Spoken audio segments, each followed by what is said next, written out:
Assalamualaikum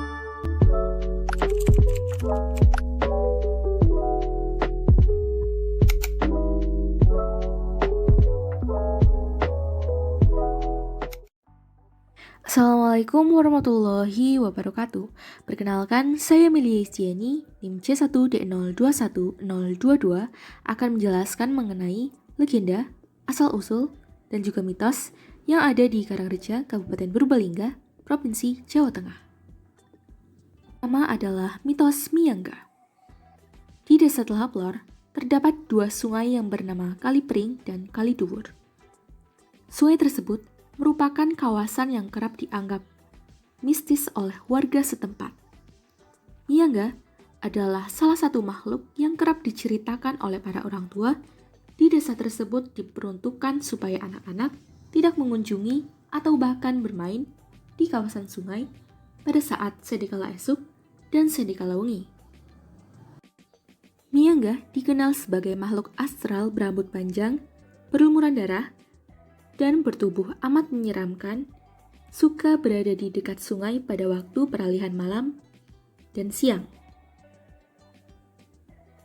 Oleh karena cerita tersebut, jarang ada orang yang melakukan aktivitas di sungai seperti mencuci pakaian ataupun mandi pada saat peralihan waktu siang ke malam maupun sebaliknya, karena takut akan hal menyeramkan yang akan terjadi. Miyangga juga dikenal sebagai makhluk yang suka menculik anak-anak di sekitar sungai, terutama kawasan sungai yang terdapat banyak pohon rindang dan bernuansa gelap, sebab daerah tersebut adalah tempat dihuninya makhluk halus. Terlebih lagi di dekat Sungai Kalipring, ada lokasi pemakaman Dusun Adireja, Desa Telaplor, Kecamatan Karangreja, Kabupaten Purbalingga, sehingga sungai itu sering dicap sebagai sungai yang angker. Sosok Miyangga juga merupakan makhluk halus yang dikisahkan oleh para orang tua untuk menghimbau anak-anak mereka agar tetap berada di rumah di saat matahari belum menampakkan cahayanya, apalagi terhadap anak-anak mereka yang ingin bermain ke sungai tanpa pengawasan orang tua sehingga dapat membahayakan anak-anak tersebut. Mereka juga menambahkan bahwa sosok Miyangga suka menculik anak-anak untuk dibawa ke tempat yang tidak pernah diketahui, yang mungkin anak yang diculik tak akan dapat kembali pulang. Kedua adalah mitos Candi Curug Siregol. Di Desa Telap Kidul, tepatnya di area sawah seberang SMP Negeri 3 Karangreja, terdapat candi di dekat Curug Siregol yang merupakan lokasi ritual yang dilakukan warga setempat yang berkaitan dengan roh leluhur. Mitosnya adalah jika ingin mencapai suatu kesuksesan, maka warga setempat harus menyajikan sesaji kepada roh leluhur di area candi di dekat Curug Siregol. Meskipun sudah jarang dilakukan karena aktivitas tersebut merupakan suatu perbuatan syirik yang mana menyimpang dari keyakinan bahwa Tuhan hanya ada satu dan tidak boleh meminta segala sesuatu selain darinya, tetap saja ada orang yang melakukan ritual sesaji tersebut. Yang disuguhkan yakni berupa makanan yang disukai oleh keluarga atau kerabat yang telah meninggal dunia. Contohnya adalah sesaji gulai kambing. Selain itu, ditemukan pula ada kakek tua yang melakukan pembersihan dengan sapu lidi di candi tersebut. Hal itu dilakukan untuk menghormati leluhur. Motif warga setempat dalam melakukan ritual sesaji di candi dekat Curug Sumba, salah satunya yakni agar usaha yang dijalankan menjadi lancar. Berikutnya adalah legenda Desa Siwarak. Alkisah, ketika agama Islam tengah pesat berkembang di Indonesia, ada dua orang mubalik atau pendakwah yang bernama Ahmad dan Muhammad. Kedua mubalik ini merupakan pengikut dari Ki Sutaraga atau dikenal dengan Syekh Jambu Karang.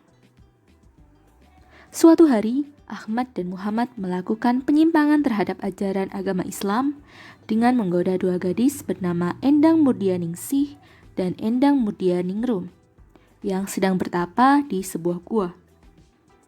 Melihat aksi kedua pengikutnya tersebut, Ki Sutaraga marah dan mengatakan bahwa mereka, para pengikutnya, telah mencontohkan perilaku yang seperti binatang. Singkat cerita, kedua pengikutnya tersebut berubah menjadi warak, dan kemudian hutan itu berubah menjadi sebuah desa yang disebut dengan Desa Siwarak.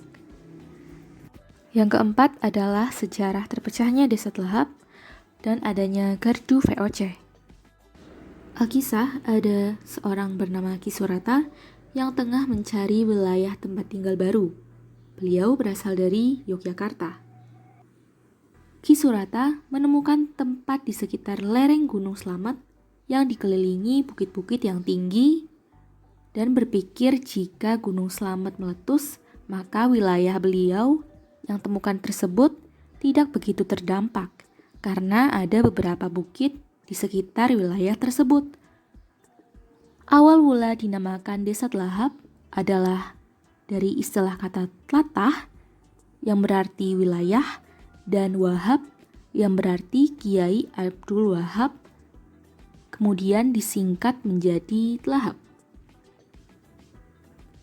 Kaitannya dengan Kiai Abdul Wahab adalah dahulu saat itu adalah kawasannya Kiai Abdul Wahab yang merupakan pengikut Diponegoro.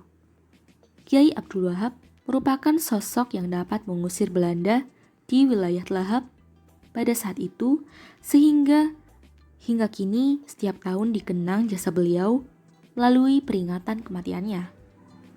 Terdapat gardu VOC yang terletak di Dusun Duku Tengah, Desa Telahap Lor, yang merupakan tanda telah dijajahnya wilayah tersebut oleh Belanda. Dahulu desa tersebut menjadi incaran Belanda dan para pemudanya dijadikan budak untuk mengangkut pala dan juga cengkih ke wilayah Purwokerto. Terpecahnya Desa Telahap menjadi dua disebabkan oleh konflik saat kepemimpinan Lurah Jemat. Saat beliau menginjak usia tua, terjadi perebutan jabatan oleh anak laki-lakinya dengan suami anak perempuannya. Alhasil beliau pun membagi Desa Telahap menjadi dua, yakni Desa Telahap Lor yang dipimpin oleh anaknya dan Desa Telahap Kidul yang dikuasai oleh menantunya.